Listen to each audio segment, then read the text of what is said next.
नमस्कार साथियों, आप सभी का इन टॉक में स्वागत है। मैं हूं शशिकांत कुमार। कर्नाटका में असेंबली इलेक्शन होने जा रहा है। कर्नाटका का असेंबली इलेक्शन में बीजेपी के लिए क्या फायदेमंद रहेगा, या बीजेपी के पास जो एक साउथ का राज्य बचा था वो भी अब बीजेपी से छिना जाएगा। क्या होगा कर्नाटका की राजनीति में? अब तक के कर्नाटका के सफर को हम देखें तो कर्नाटका में हर 5 साल में सरकार बदलने का रिकॉर्ड है। मतलब कोई भी सरकार कर्नाटका में पिछले कई सालों से लगातार 2 बार नहीं आया है। आपको ये भी बताते चले कि कर्नाटका में अगर आप ध्यान से देखें 2018 का वोट शेयर को, तो 2018 में बीजेपी को 36.22% मतदान मिली थी। इसके अलावा बात करें कांग्रेस का, तो 38.04% वोट शेयर रहा था कांग्रेस का 2018 में। जब 13 को देखें तो 13 में ये परिस्थिति उल्टा हो गया था। 2013 में कर्नाटका में बीजेपी का जो वोट शेयर था वो 19.89% रहा, जबकि कांग्रेस का 36.59%। 2018 बीजेपी और कांग्रेस के बीच 2% का वोट शेयर का अंतर था। कांग्रेस ने जेडीएस के साथ सरकार भी बनाया था, लेकिन वो सरकार भी लंबे समय के लिए नहीं चला था। इसके अलावा 2008 की बात करें तो इस समय भारतीय जनता पार्टी का जो वोट शेयर था वो 33.86% था और इस दौरान बीजेपी की सरकार बनाने में कामयाब हो गई थी। जबकि कांग्रेस की बात करें तो 34.76% था। 2004 की बात करें तो उस वक्त भी परिस्थिति कुछ ऐसा ही था।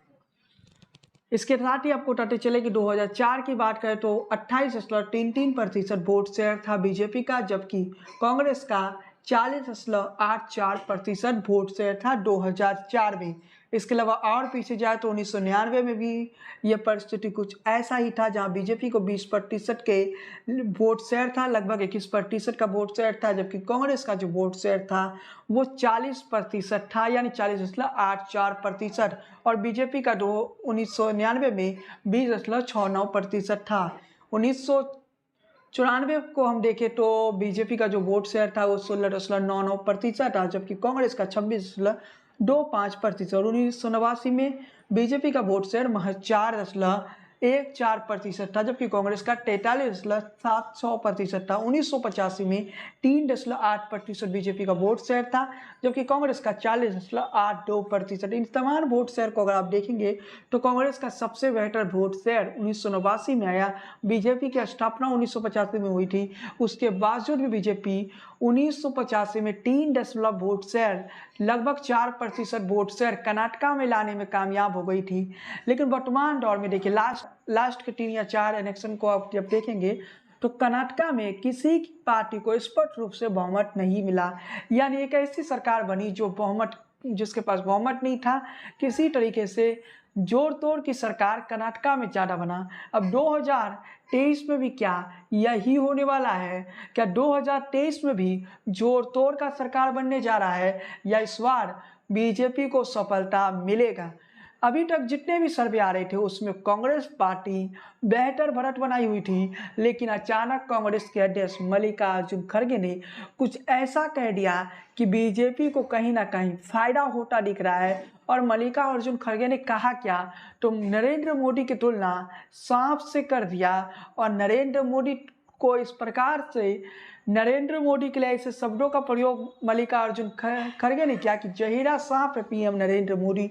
इससे आप समझ सकते हैं कि राजनीति में आगे क्या होने वाला है। आप याद करिए गुजरात विधानसभा चुनाव में जब सोनिया गांधी ने नरेंद्र मोदी को मौत के सौदेगार कहा था, और उसके बाद की जो परिस्थिति हुई वो क्या बनी। एक बार फिर से कांग्रेस की तरफ नरेंद्र मोदी को गाली दिया गया, नरेंद्र मोदी को जहरीले सांप कहा गया। नरेंद्र मोदी ने तो गाली भी गिन लिया है। नरेंद्र मोदी ने कहा कि उनको अब तक 91 या 97 गाली दे दिया गया है कांग्रेस की तरफ से, कांग्रेस के नेताओं की तरफ से। अब जो परिस्थिति निक रही है, पहले की परिस्थिति में वहाँ का लोकल लीडरशिप से जहाँ जनता नाराज थी, अब उस पिक्चर में नरेंद्र मोदी आ चुके हैं।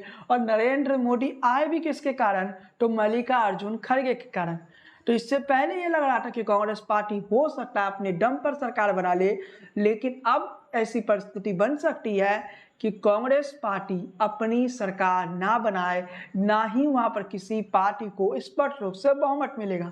इसके अलावा कांग्रेस पार्टी आगे क्या गलती करती है, क्योंकि कांग्रेस अध्यक्ष ने जिस प्रकार की गलती किया उसका फायदा तो मिलेगा और नरेंद्र मोदी उसका बेनिफिट उठाएंगे। ये तय है कि राजनीति में एक गलती, आपकी एक गलती राजनीति में कब आप पर भारी पड़ जाए इसकी उम्मीद आप कर भी नहीं सकते हैं। कुछ ऐसा ही हुआ है, नरेंद्र मोदी को गाली दी गई और उसका नतीजा ये होगा कि इसका फायदा बीजेपी को होगा, नुकसान नहीं होगा। कर्नाटका में लोकल बीजेपी नेताओं से जनता नाराज है, पार्टी में बगावत हो चुका है, लेकिन उसके बावजूद भी नरेंद्र मोदी इस चुनाव को अपने नजरिए से देख रहे हैं। नरेंद्र मोदी कह रहे हैं, उन्हें बार बार कांग्रेस की तरफ से गाली दिया जाता है और नरेंद्र मोदी की एंट्री होने के बाद इस चुनाव में बहुत कुछ आगे होने वाला है। नरेंद्र मोदी का एंट्री हो गया, समझ लीजिए ये चुनाव की कहानी पलट गया। जो चुनाव में कांग्रेस पार्टी बढ़त बनाती दिख रही थी, अब वही कांग्रेस पार्टी पीछे जाएगी और ये तय है कि यहाँ पर स्पष्ट बहुमत की सरकार नहीं बनने जा रही है। वैसे नरेंद्र मोदी ने अब बताया कि अब तक उन्हें कांग्रेस के नेताओं की तरफ से 91 गाली दिया गया, यानी 91 गाली नरेंद्र मोदी को दिया गया। ये नरेंद्र मोदी ने कहा। अब कर्नाटका विधानसभा चुनाव में क्या होने जा रहा है, तो नरेंद्र मोदी पर अपमानजनक टिप्पणी करने के बाद कहीं ना कहीं कर्नाटका की राजनीति पलट जाएगा। कर्नाटका की राजनीति कल तक जिस रूप में देखा जा रहा था वैसा अब नहीं होगा। अब कर्नाटका की राजनीति में मोदी कहीं ना कहीं मुद्दा बन जाएंगे और नरेंद्र मोदी अगर मुद्दा बनते हैं तो वो पूरे चुनाव को प्रभावित किया जाता है, पूरे चुनाव प्रभावित हो सकती है। नरेंद्र मोदी अगर मुद्दा बनते, बीजेपी ये चाह ही रही थी कि कांग्रेस बनाम नरेंद्र मोदी का मुकाबला हो। बीजेपी ये चाह ही रही थी कर्नाटका का चुनाव मोदी बनाम विपक्ष हो जाए और वही मल्लिकार्जुन खड़गे ने कर दिया। मल्लिकार्जुन खड़गे की गलती की कीमत कांग्रेस पार्टी को जब चुनावी नतीजा आएगा तो चुकाना पड़ेगा। सोनिया गांधी ने मौत के सौदागर कहा था नरेंद्र मोदी को, उसके बाद की परिस्थिति आप जानते हैं क्या हुआ। गुजरात में कांग्रेस का खात्मा शुरू हो गया। जब जब नरेंद्र मोदी पर विपक्षी पार्टियों ने गाली गलौज किया है तो उसका नतीजा नरेंद्र मोदी के फायदे के तौर पर हुआ है, नरेंद्र मोदी को उसका नुकसान नहीं हुआ है। इसी से आप समझ सकते हैं कि आगे की कहानी क्या होगा। आपको बताते चले कि जब भी नरेंद्र मोदी पर विवादित टिप्पणी की गई, नरेंद्र मोदी ने उसे मुद्दा बना दिया और नरेंद्र मोदी पर कोई विवादित टिप्पणी की गई उसे बीजेपी ने अपना मुद्दा बना लिया और इसका फायदा चुनाव में बीजेपी को मिलता रहा है, आगे भी मिलता रहेगा। मतलब एक गाली मल्लिकार्जुन ने एक गाली नरेंद्र मोदी को दे दिया और मल्लिकार्जुन ने कांग्रेस से सत्ता छीन लिया। मल्लिकार्जुन खड़गे ने जो गलती किया उसका नतीजा आपको देखने को मिलेगा। ऐसे भी मैंने कुछ समय पहले एक विश्लेषण किया था, उसमें बताया था किसी भी पार्टी को स्पष्ट रूप से बहुमत नहीं मिलता दिख रहा है कर्नाटका में। कर्नाटका में टोटल 224 सीटें हैं जिसमें बहुमत के लिए 113 सीटें चाहिए। जो विभिन्न सर्वे आ रही है उन सर्वे पर बात करेंगे।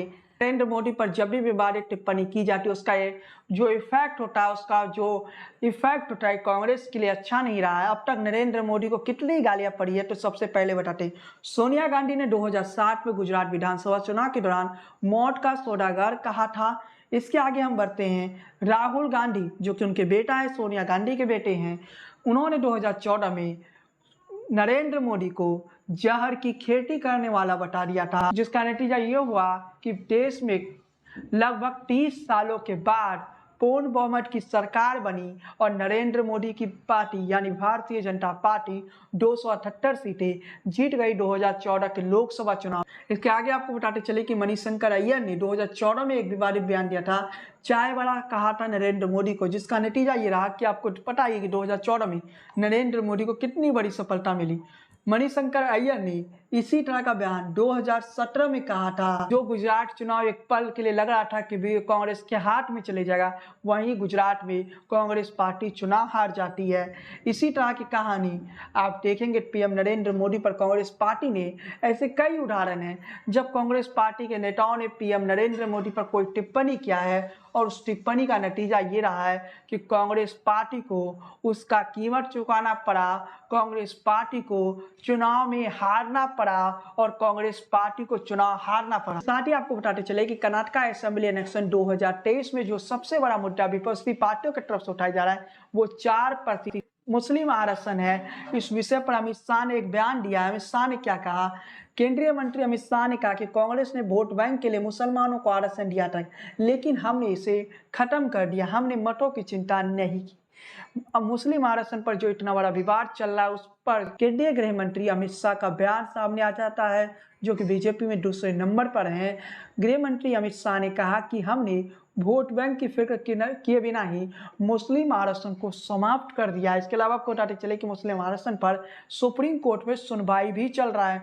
तो मुस्लिम आरक्षण का जो विषय है ये भी कर्नाटक के चुनाव में एक बड़ा मुद्दा बनकर उभर रहा है और कर्नाटक के इलेक्शन में ये एक बड़ा मुद्दा बन के उभरेगा जब तक वोटिंग ना हो जाए। विपक्ष की तरफ से ये एक बड़ा मुद्दा है कि मुसलमानों को आरक्षण मिलनी चाहिए। आपको बताते चले कि भारत के संविधान के अनुसार धर्म के आधार पर आप किसी को आरक्षण नहीं दे सकते हैं। ये भारतीय संविधान कहता है कि आप धर्म के आधार पर आरक्षण नहीं दे सकते हैं, लेकिन यहाँ पर मुसलमानों को आरक्षण दिया गया था जिसका विरोध किया गया। अमित शाह ने पूरा बयान अमित शाह का हम बताते हैं। शाह ने कहा कि हमारा संविधान धर्म के आधार पर आरक्षण नहीं देता। कांग्रेस ने मुस्लिमों को वोट बैंक की लालच में आरक्षण दे दिया था, ये अमित शाह ने कहा। यहाँ धर्म के आधार पर 4% आरक्षण दिया था, जिससे बीजेपी की सरकार ने वोट बैंक के लालच पर पड़े बिना इसे समाप्त कर दिया। हम मानते हैं कि धर्म के आधार पर आरक्षण नहीं होना चाहिए। दरअसल कि कर्नाटक के वर्तमान बीजेपी की सरकार ने 2B श्रेणी के तहत मुसलमानों को 4% जो आरक्षण दिया था उसे समाप्त कर दिया। इसके अलावा कांग्रेस पार्टी पर लिंगायत समाज का अपमान करने का आरोप भी अमित शाह ने लगाया। तो अमित शाह ने कई आरोप लगाए। इसके अलावा लिंगायत वोटर जो है वहाँ पर काफ़ी ज़्यादा है, इस कारण से अमित शाह इस मुद्दा को उठा रहे हैं। अमित शाह ने इसके अलावा ये भी कहा कि अगर जेडीएस को आप वोट देते हैं तो इसका मतलब आप कांग्रेस को वोट दे रहे हैं। कहीं ना कहीं अमित शाह की प्रयास है बीजेपी वर्सेस कांग्रेस का मुकाबला। अमित शाह का ये प्लान है कि कर्नाटक विधानसभा चुनाव नरेंद्र मोदी बनाम कांग्रेस पार्टी हो जाए, नरेंद्र मोदी बनाम राहुल गांधी हो जाए। इससे कांग्रेस को नुकसान होगा जबकि बीजेपी को फायदा होगा। जहां नरेंद्र मोदी का चेहरा सामने आ जाता है वहां बीजेपी को लाभ हो जाता है। इसलिए बीजेपी ये चाह रही है कि ये मुकाबला जो है नरेंद्र मोदी बनाम कांग्रेस पार्टी, नरेंद्र मोदी बनाम राहुल गांधी हो जाए। इसके अलावा जो विभिन्न सर्वे आए इलेक्शन से पहले, उन सर्वे की बात करें तो जो खबर सामने आ रही है, जो विभिन्न सर्वे की हम माने तो TV9 भारत और सी वोटर के सर्वे के मुताबिक तो कर्नाटक के ओल्ड मैसूर इलाका में 55 सीटों में बीजेपी को 4 से 8, जबकि कांग्रेस को 21 से 25 सीटें मिल सकती है। वहीं जेडीएस को यहाँ 24 से 28 सीटें मिल सकती है। तो ये समझ लीजिए कि जेडीएस जो है महत्वपूर्ण भूमिका निभाएगा। अभी हमने आपको एक इलाका का सर्वे बताया है, इसके अलावा और भी इलाकों का सर्वे है। मुंबई कर्नाटक की बात करें तो यहाँ 50 सीटें हैं, यहाँ 21 से 25 सीटें बीजेपी को मिल रही है, जबकि 25 से 29 सीटें कांग्रेस को मिले। वहीं जेडीएस को महज 1 सीटें से संतोष करना पड़ा। इसके अलावा कर्नाटक का जो तृतीय सीट है वहाँ 21 सीटों में बीजेपी को 16 से 20 सीटें पा सकती है, कांग्रेस को यहाँ 1 से 5 सीटें मिलने का अनुमान है। मध्य कर्नाटक की बात किया जाए वहाँ पर 35 सीटें हैं और इस सर्वे के मुताबिक इस क्षेत्र की 13 से 17 सीट बीजेपी जीत रही है, जबकि कांग्रेस को 18 से 22 सीटें मिल सकती है। इसके अलावा जेडीएस को केवल 1 सीट से संतोष करना पड़ेगा। इसके अलावा कर्नाटक के ग्रेटर बेंगलुरु सीट में जिसमें कांग्रेस को 18 से 22 सीटें, बीजेपी को 11 से 17, जेडीएस को 1 से 5 सीटें मिलने का अनुमान है। तटीय कर्नाटक में 21 सीटें, जहां की अधिकतर सीटों पर बीजेपी की जीत मिलने के आसार है। TV9 वोटर के सर्वे के मुताबिक TV9 वोटर के सर्वे के मुताबिक यहाँ 21 में से बीजेपी को 16 से 20 सीटें मिल सकते हैं, कांग्रेस को 1 से 5 सीटें मिलने का अनुमान है। TV9 वोटर का ये हम सर्वे आपको बता रहे हैं। TV9 वोटर का फाइनल सर्वे बताए तो बीजेपी को सिर्फ 79 से 89 सीटें मिल सकती है, जबकि कांग्रेस की बात करें तो 106 से 116 सीटें मिलने की संभावना है। इसके अलावा जेडीएस की बात करें तो 24 से 34 सीटें मिलने का अनुमान है। TV9 भारतवर्ष के सर्वे के मुताबिक, TV9 भारतवर्ष सी वोटर के सर्वे, अब उठाते चले कर्नाटक में 224 विधानसभा सीटें हैं, जिसमें 113 सीटें जो लाएगा वो इलेक्शन जीत जाएगा। इस परिस्थिति मान लेते हैं अगर कांग्रेस पार्टी को 106 सीटें आती है तो कांग्रेस पार्टी जेडीएस के साथ एक मजबूत सरकार बना सकती है। TV9 और सी वोटर का ये जो सर्वे है ये नरेंद्र मोदी पर मल्लिकार्जुन खड़गे की टिप्पणी करने से पहले का है। मतलब आपकी जो परिस्थिति है उसमें काफी बदलाव आ चुका है। ये 26 अप्रैल का सर्वे है। इसके अलावा जल्द ही हम अपना अनुमान भी लेके आएंगे कि इस बार कर्नाटक में किसकी सरकार बनने की संभावना है। वर्तमान परिस्थिति में मैं इतना बता सकता हूँ कि इस बार कर्नाटक में सारे सर्वे फेल होंगे और कर्नाटक में ऐसी परिस्थिति होगी कि वहां पर किसी भी पार्टी को बहुमत नहीं मिलेगा। स्पष्ट रूप से कोई भी पार्टी सरकार नहीं बना पाएगी। अब यहाँ पर मुकाबला ये चल रहा है कि किसके पास ज़्यादा सीटें आती है, बीजेपी के पास आती है या कांग्रेस के पास आती है। इसके अलावा बीजेपी के अंदर में ही कई विधायकों ने बगावत कर दिया, इस कारण बीजेपी को नुकसान तो उठाना पड़ेगा। बीजेपी के लिए यहाँ से ये नहीं कहा जा सकता है कि बीजेपी यहाँ से चुनाव जीत सकती है। नरेंद्र मोदी एक बड़ा चेहरा है, लेकिन नरेंद्र मोदी यहाँ पर एक ही काम कर सकते हैं, किसी भी पार्टी को बहुमत ना हो ऐसी परिस्थिति नरेंद्र मोदी के रैलियों से प्रभावित हो जाएगा। लेकिन ये कहा जाए कि यहाँ पर बीजेपी चुनाव जीत जाएगा, ये मुझे अभी तक लग रहा है संभव नहीं है। लेकिन नरेंद्र मोदी कुछ भी संभव कर सकते हैं और नरेंद्र मोदी अब बहुत ही महत्वपूर्ण हो जाए। तो कर्नाटक में बीजेपी पूरी मजबूती के साथ चुनाव लड़ना चाह रही है, क्योंकि बीजेपी के पास एकमात्र दक्षिण का राज्य कर्नाटक ही है। इसके साथ ही आपको बताते चले जो गुजरात में बीजेपी ने किया, जो प्रयोग गुजरात में किया, सारे पुराने नेताओं का टिकट काट दिया, वही प्रयोग कर्नाटक में भी कर रहे हैं। यानी बीजेपी का पूरा प्रयास है वो चुनाव जीतने के लिए लड़ रही है। लेकिन यहाँ मल्लिकार्जुन खड़गे ने टिप्पणी कर दिया। इसके अलावा कांग्रेस के नेता जिस प्रकार की टिप्पणी कर रहे हैं, इससे कांग्रेस पार्टी को नुकसान तो होगा ही। खैर साथियों, आज के इस वीडियो बस इतना ही। आपको क्या लगता है कर्नाटक में किसकी जीत होगी, आप कमेंट बॉक्स में बताइए, कमेंट बॉक्स में बता सकते हैं। इसके अलावा अगर आपको कोई भी और विषय पर वीडियो देखना है तो आप कमेंट में लिख सकते हैं। इसके अलावा चैनल पर पहली बार आए तो हमारे चैनल को सब्सक्राइब कर लिए, बेल आइकन क्लिक करना बिल्कुल ना भूलिए। पेज पर पहली बार आए वीडियो देख रहे हैं तो पेज को फॉलो कीजिए, लाइक कीजिए और इसके साथ ही इस वीडियो को शेयर कीजिए अपने दोस्तों के साथ, लाइक कीजिए। बने रहिए टॉक के साथ। जय हिंद, वंदे।